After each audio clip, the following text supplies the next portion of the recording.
Bonjour à tous, c'est Quentin, on se retrouve aujourd'hui pour une nouvelle vidéo et dans cette vidéo on va parler d'une très célèbre action française éligible PEA qui risque de doubler dans les prochaines années tout simplement et je vais vous expliquer pourquoi dans cette vidéo. Alors déjà de quelle action on parle? Une action très célèbre éligible PEA de très bonne qualité, on parle bien évidemment de Total Energy les amis. Alors vous allez me dire encore une vidéo sur Total Energy, oui sauf qu'il se passe des choses en ce moment sur Total Energy qui risquent d'affecter son cours fortement à la hausse dans les prochaines années et c'est ce qu'on va voir dans cette vidéo. Je vais vous détailler un petit peu pourquoi je pense que Total est sur une superbe opportunité. Alors je sais pas si vous suivez les actualités en ce moment sur Total, mais Patrick Pouyanné travaille sur une cotation à Wall Street, donc à New York les amis, donc sur le marché américain. Alors ici on parlerait d'une double cotation, une cotation au CAC 40 français tout simplement comme à l'heure actuelle et une cotation également à New York aux États-Unis, ce qui fera en fait une double cotation franco-américaine tout simplement. Donc ça selon moi les amis c'est une très bonne nouvelle. Alors encore faut-il qu'il arrive à obtenir la cotation aux États-Unis, mais si Patrick Pouyanné arrive à faire rentrer Total sur les marchés américains, je vous assure que l'entreprise et l'action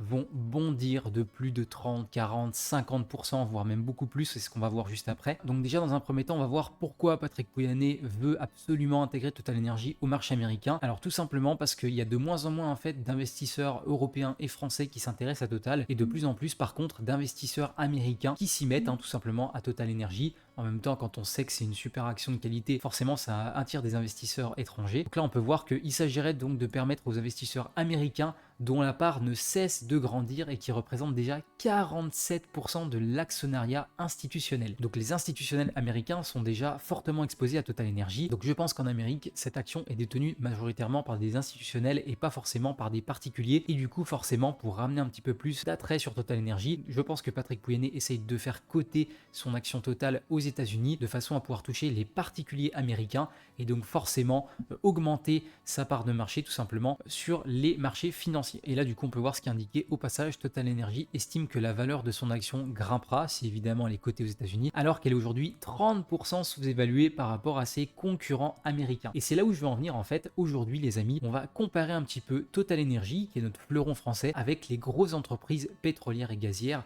des États-Unis qui sont Chevron, ExxonMobil. Donc on va comparer tout simplement ces trois titres et je vais vous expliquer tout simplement pourquoi je pense que Total risque de faire 100% de rendement dans les prochaines années en comparant évidemment Total à ses concurrents américains. Alors on est parti du coup pour la comparaison des trois actions. On va comparer chiffre d'affaires, marge, dividende, payout ratio, plein de choses en fait qui vont nous permettre tout simplement de nous montrer que Total Energy est largement sous-évalué par rapport à ses concurrents et qui risque d'exploser s'il arrive sur les marchés américains tout simplement. Alors déjà, si on prend le cas de Total Energy, on voit que la société verse un dividende de 5% de rendement par an. Si maintenant on analyse un petit peu le dividende de Chevron, donc qui est un de ses concurrents américains, on peut voir qu'il est de 4,24%, donc il se distribue moins de dividendes que Total Energy.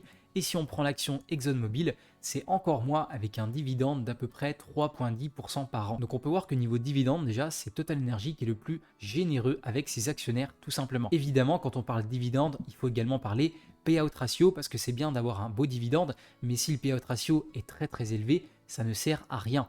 Donc on a vu que le rendement sur Total Energy était de 5,13%. Le payout ratio est quant à lui de 36%, donc un petit peu moins de 37%, ce qui n'est pas beaucoup les amis, donc ça veut dire que Total Energy reverse à peu près un petit peu plus d'un tiers à ses actionnaires, mais ça lui laisse largement de quoi réinvestir tout simplement pour croître encore plus et également augmenter son rendement en dividende avec une partie des deux tiers qui lui reste de bénéfices tout simplement. Maintenant si on regarde un petit peu le payout ratio de Chevron, on peut voir que son payout ratio est de 62% les amis, sachant qu'on a vu que Chevron en plus de ça versait un dividende qui est beaucoup moins élevé que Total Energy. Non seulement Total Energy verse un plus gros dividende que Chevron, mais en plus de ça Total Energy a un payout ratio qui est beaucoup plus faible que Chevron, donc ce qui montre encore une fois la solidité financière qui est beaucoup plus importante que Total Energy par rapport à Chevron, et ce qui permet de dire que sur du long terme, Total Energy peut largement plus croître et donner encore plus de dividendes que l'action Chevron tout simplement, puisque on peut voir qu'il y a quand même 25% d'écart entre les deux payout ratios. Donc c'est quand même quelque chose à prendre en compte. Et maintenant, si on compare également le payout ratio d'ExxonMobil, on peut voir 45% de payout ratio pour ExxonMobil, sachant qu'il verse un dividende, je crois, de 3%, 3,10%. Donc on peut voir que c'est encore une fois beaucoup plus important que Total Energy. Et en plus de ça, il verse 2% de dividendes de moins. Donc finalement, le payout ratio de ExxonMobil n'est pas si élevé que ça, mais il est beaucoup moins sain tout simplement que celui de Total Energy. Donc en fait, niveau dividende et niveau payout ratio, Total Energy défonce entre guillemets ses deux concurrents américains. largement, il n'y a pas de débat. Et ça, du coup, ça nous conforte dans l'idée que Total est une société qui est super bien gérée avec des finances ultra solides qui concurrencent largement les entreprises américaines. Concernant le payout ratio, alors on va regarder, c'est pareil, le payout ratio sur Total Energy est de 7,50 alors que son entreprise concurrente Chevron est au double, donc est à quasiment 14, un petit peu plus, et ExxonMobil est à 13,80. Donc le payout ratio de Total Energy est quasiment 2 fois moins important que Chevron et qu'ExxonMobil, ce qui montre encore une fois de plus que Total Energy est plus intéressant à acheter que ses deux concurrentes à l'heure actuelle. Alors pour parler encore une fois du dividende, on va voir que Total Energy verse son dividende depuis 35 ans sans interruption. Si on prend le cas de Chevron, c'est 40 ans, et si on prend ExxonMobil, c'est 27 ans. Donc on peut voir que c'est quand même 3 grosses actions à dividende aristocrate, et donc du coup il n'y a pas trop de problème concernant la solidité du dividende sur ces 3 actions. Maintenant, si on compare la croissance annualisée du dividende, sur Total Energy, on est à 8,74% sur un an, donc c'est pas dégueulasse. Sur 5 ans, on est à 10%. Concernant ExxonMobil, sur un an, on est à 3%, et sur 5 ans, on est à 2%, donc c'est beaucoup plus lent que Total Energy, on peut le voir. Et sur Chevron, on peut voir que c'est quasiment 6% sur un an et 6% sur 5 ans. Donc encore une fois, niveau croissance du dividende, on peut voir que Total Energy explose ses deux concurrents américains, et donc ça forcément c'est aussi quelque chose d'ultra intéressant. Dernier point de comparaison sur le dividende, Total Energy verse un dividende trimestriel, donc 4 fois par an. Pareil finalement pour ExxonMobil et pareil pour Chevron, ce qui fait que niveau fréquence de dividende, c'est pas forcément plus intéressant d'acheter du Total que du Chevron ou du ExxonMobil. Donc là-dessus, il n'y a pas trop de concurrence par rapport aux 3 boîtes. Mais pour faire une conclusion générale, niveau dividende, on a bien vu que tous les facteurs montraient que Total Energy était beaucoup plus solide que ses concurrents américains, tout simplement. Alors maintenant, on va comparer également le chiffre d'affaires et la marge de ces 3 sociétés. On va comparer du coup les chiffres d'affaires de 2019 à 2023 pour les 3 sociétés, et on va commencer avec notre fameux Total Energy qui réalise entre guillemets 176 milliards d'euros de chiffre d'affaires en 2019. En 2020, bon, crise Covid, 119 milliards, et donc du coup en 2021, 2022, 2023, on peut voir que si on fait une moyenne sur les 3 années, on est à peu près, je pense, entre 200 et 220 milliards de moyenne de chiffre d'affaires par an. Si on compare avec ses concurrents américains qui sont Chevron, on peut voir que les chiffres d'affaires sont quasiment équivalents.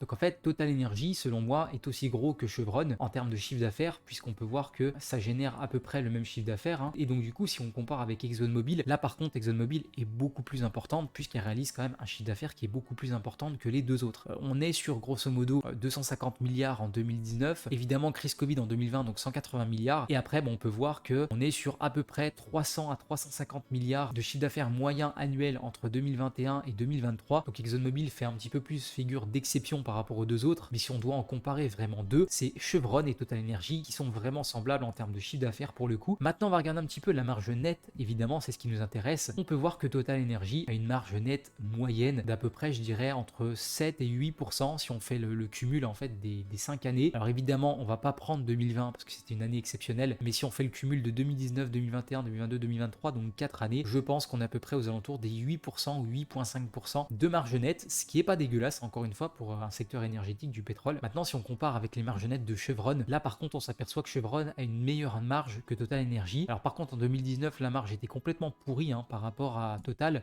Total, on était sur 6%, Chevron, on était sur 4%, mais par contre, sur les 3 dernières années, on voit que Chevron a plus de 10% de marge contre Total qui est à peu près à 7-8, quoique cette année elle est à 10% de marge, donc c'est assez intéressant. Mais c'est vrai que Chevron a quand même une meilleure marge nette que Total Energy. Alors par contre, ce que j'arrive pas à comprendre du coup pour le coup avec le dividende, c'est que Chevron a une meilleure marge nette, mais par contre il verse un dividende qui est moins élevé que Total Energy et il a un payout ratio qui est supérieur. Donc j'arrive pas trop à comprendre. Normalement le payout ratio devrait être inférieur que Total Energy, sachant que du coup Chevron verse un dividende qui est beaucoup moins élevé que Total Energy, mais par contre il a une meilleure marge. Donc j'arrive pas trop en fait à comprendre d'où ça vient ce payout ratio qui est si élevé par rapport à Total, sachant que la marge encore une fois est plus élevée chez Chevron. Si jamais vous le savez, n'hésitez pas à m'éclairer dans les commentaires. Et maintenant on va également comparer la marge nette d'ExxonMobil par rapport aux deux autres. Donc ExxonMobil réalise en moyenne, si on prend les 4 dernières années excepté 2020, une marge nette je pense d'à peu près 10%. Donc c'est pareil, c'est à peu près comme Chevron finalement. Les deux américaines ont une marge à peu près de 10% par an, alors que Total a une marge nette d'à peu près 8. Donc on est sur quasiment 2 à 3 points de moins pour Total Energy. Là encore une fois, c'est pareil, j'arrive pas trop à comprendre le payout ratio d'ExxonMobil, sachant qu'on a vu qu'il versait 3% de dividendes et le payout ratio était je crois de 45%, alors que Total Energy verse 5% de dividendes et il est qu'à 36% de payout ratio. Donc je comprends pas trop d'où viennent ces chiffres, mais en tout cas, ce qu'il faut comprendre, c'est que Chevron et ExxonMobil font quand même des meilleures marges que Total Energy. Après, si on analyse un petit peu la marge nette de Total Energy, on voit quand même qu'elle a tendance à s'améliorer assez fortement en 2023, donc peut-être qu'en 2024, on arrivera à franchir franchir les 10% de marge nette sur Total Energy. On verra bien. Si on fait un petit peu un comparatif des trois entreprises en termes de chiffre d'affaires et en termes de marge, bah franchement, on peut voir que Total Energy n'a rien à envier à Chevron et à ExxonMobil. ExxonMobil étant quand même beaucoup plus grosse en termes de chiffre d'affaires et en termes de marge. Mais c'est vrai que si on prend le cas de Chevron, c'est quasiment pareil, hein, honnêtement, à peu de choses près. La marge nette est un petit peu plus élevée sur Chevron, mais honnêtement, il n'y a pas des écarts significatifs. Tout simplement. Alors maintenant, on va en venir à la capitalisation et c'est ce facteur qui va me dire en fait que Total Energy risque de doubler dans les prochaines années et je vais vous expliquer pourquoi tout simplement. Si on analyse un petit peu la capitalisation d'ExxonMobil, donc qui est la plus grosse société en termes de chiffre d'affaires parmi les trois sociétés que je vous ai présentées, la capitalisation est de quasiment 540 milliards de dollars. Donc là, c'est énormissime, honnêtement. Évidemment, beaucoup plus importante que les autres puisqu'elle génère beaucoup plus de chiffre d'affaires, donc c'est pas forcément étonnant. On est sur quasiment 80% de chiffre d'affaires de plus, voire même quasiment le double par rapport aux deux autres sociétés. Donc c'est pas forcément étonnant que la capitalisation boursière est 2 fois supérieure à Chevron par exemple. Mais ce qui va être intéressant, c'est qu'on va comparer ce qui est comparable et ce qui est plus réaliste, à savoir Chevron et Total Energy. On a vu que le chiffre d'affaires était à peu près semblable, la marge est un petit peu plus intéressante sur Chevron, mais le dividende et la solidité financière du dividende est beaucoup plus intéressante chez Total Energy. Donc pour moi, ces deux sociétés se valent et on va voir qu'il y a quand même une énorme différence de capitalisation entre Chevron et Total Energy, ce qui explique évidemment que Chevron est coté aux États-Unis et Total en France. J'ai envie de dire malheureusement, sinon Total vaudrait beaucoup plus. Si on regarde un petit peu la capitalisation de Total Energy, on voit que Total Energy représente 138 milliards de dollars, alors que Chevron représente 274 milliards de dollars. Donc en réalité, Chevron pèse en capitalisation 2 fois plus que Total Energy, alors qu'en réalité, pour moi, ce sont quasiment deux entreprises équivalentes. Il y en a juste une qui est cotée en France et l'autre aux États-Unis. Et en fait, on voit la différence d'appréciation du cours. Chevron, c'est beaucoup plus apprécié que Total Energy à résultat d'entreprise et à qualité d'entreprise équivalent, tout simplement parce que Chevron est coté aux États-Unis, les amis. Et donc, ce qui me fait dire que si Total vient à être coté aux États-Unis, alors évidemment, sa cotation principale restera en France, mais si elle arrive à avoir la double cotation aux États-Unis, évidemment, le cours de l'action Total va s'apprécier, je pense. La capitalisation de Total, selon moi, va aller se rapprocher de la capitalisation de Chevron, ce qui fait qu'évidemment, le cours de Total Energy va doubler pour atteindre les quasiment 120 €, les amis. Alors évidemment, c'est des prédictions, c'est pas forcément ce qui va se passer, évidemment. Il faut voir déjà si Patrick Pouyanné arrive à coter son action aux États-Unis, mais honnêtement, s'il y arrive, je pense qu'il y aura beaucoup plus d'investisseurs américains, donc particuliers et institutionnels, qui vont s'intéresser à Total, sachant que comme on a vu, ces deux sociétés sont d'aussi bonne qualité, et ce qui fait que selon moi, Total Energy devrait largement rebondir dans les prochaines années, évidemment si Patrick Pouyanné, encore une fois, arrive à coter son action aux États-Unis. Petit point rapide sur ExxonMobil. Alors évidemment, si Total Energy arrive à rejoindre ExxonMobil, là on n'en parle pas, ce sera plutôt du x3, voire même x3,5 pour Total Energy. J'y crois pas du tout, je pense pas que Total Energy arrivera à une capitalisation de 540 milliards, même si Total Energy est une super boîte de qualité. Peut-être que sur du très très long terme, ça arrivera à 540 milliards de capitalisation. Honnêtement, maintenant, on n'en est pas là. Et je vous assure déjà que si Total Energy arrive à la capitalisation de Chevron, on va s'en mettre plein les fouilles, les amis, sachant que je me suis positionné récemment à peu près à 60 €, voire même un peu moins. Donc vous vous doutez bien que ça me ferait plaisir et du coup ça augmenterait le dividende, le rendement en dividende. Total Energy ferait également plus d'argent puisque du coup il y aurait plus d'investisseurs, plus de liquidités qui vont rentrer dans la boîte sur le marché et du coup ce qui porterait les investissements encore plus haut et donc du coup la croissance de Total Energy qui risque d'exploser encore une fois dans les prochaines années. Voilà les amis pour cette petite présentation, cette petite comparaison de ces trois sociétés. N'hésitez pas à me dire ce que vous pensez de mon analyse et si vous êtes d'accord avec moi ou pas, si Total peut doubler ou même prendre ne serait-ce que 50% dans les prochaines années, c'est déjà énormissime. N'hésitez pas à me dire dans les commentaires si vous êtes d'accord avec moi ou pas d'accord avec moi, évidemment avec des arguments, on est là également pour débattre un petit peu de façon intelligente. Vous pouvez également mettre un petit pouce bleu si la vidéo vous a plu, vous abonner à la chaîne si ce n'est pas déjà fait pour suivre un petit peu tout mon contenu bourse et moi je vous dis à très vite pour une nouvelle vidéo. C'était Quentin, salut à tous.